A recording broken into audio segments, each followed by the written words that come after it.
2014 set 2 electrical question number 48. Two ammeters X and Y have resistances 1.2 and 1.5 ohms and they give full scale deflection with 150 and 250 milliampere.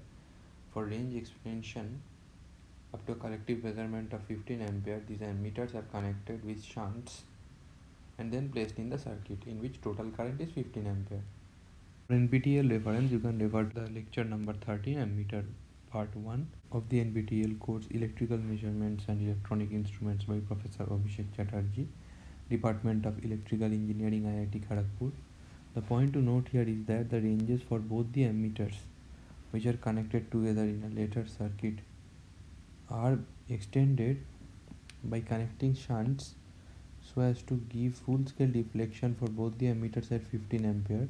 Also, later on in the circuit, a total of 15 ampere is being sent. The current in amperes that the ammeter X will indicate is being asked. To solve this question, you should know that ammeters measure currents. This is the current that the ammeter will read, let's say IA.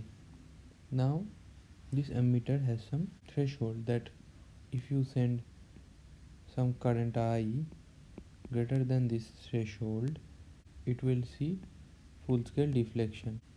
Now if you send even more current, then there is a chance for this ammeter to get damaged.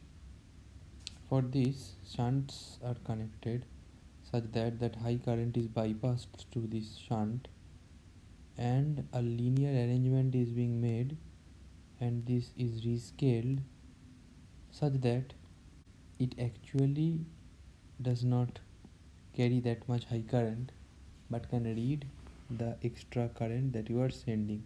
So the overall rating of this ammeter can be increased.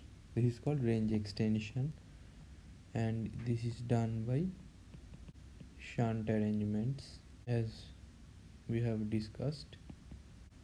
So coming to the solution, the first ammeter having 1.2 ohm internal resistance and full deflection current is 150 milliampere, and it is connected like this with a shunt resistor. Assume it is X ohms for range extension such that this 15 ampere going into the ammeter can be bypassed and the maximum current that can pass through the ammeter is allowed, that is 150 milliampere, and the remaining passes through the shunt resistance. So this ammeter scale is linearized such that it will measure up to 15 ampere, but it actually sees only 150 milliampere in total.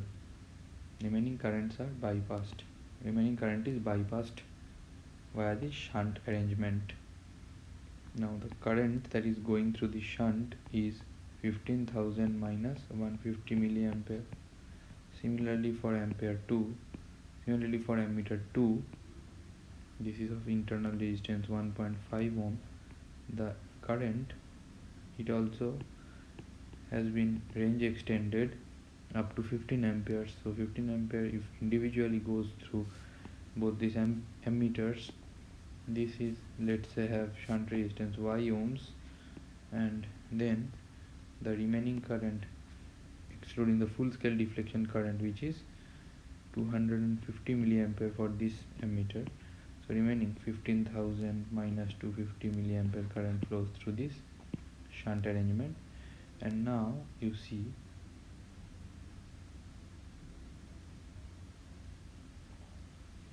for both the ammeters you apply the law of parallel connection, that is voltage across the two nodes are same.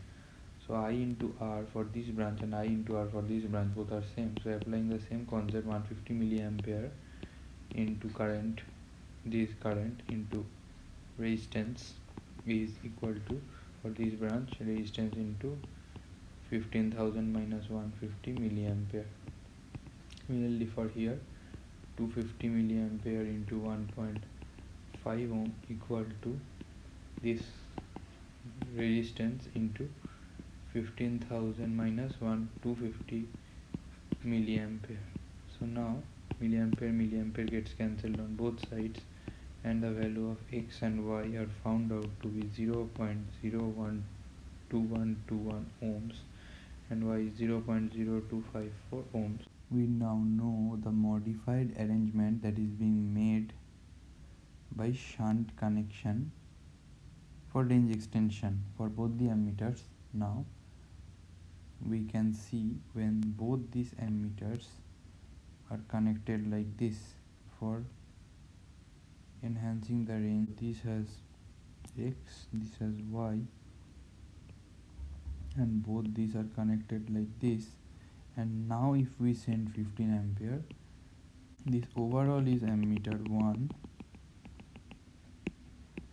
this overall is ammeter 2, but modified with range extension. So now this will also be 15 ampere, and only thing is asked is the current that will be read by this ammeter. So what will the current read by this ammeter? This current. It splits into two paths, the shunt and the main branch of the ammeter. But the ammeter is linearized in that much scale after the range extension such that it reads this current. So to find this current, R of A1 and R of A2 needs to be determined.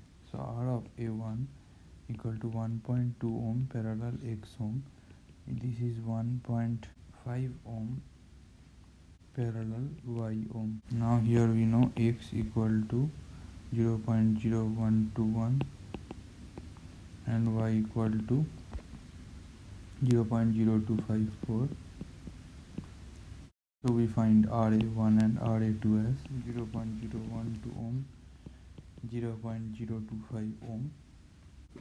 So now I through A1 equal to 15 ampere. There is a net current into R through A2 by RA1 plus RA2, which is eventually giving 10.13 ampere. So the answer is 10.13 amperes. Thank you.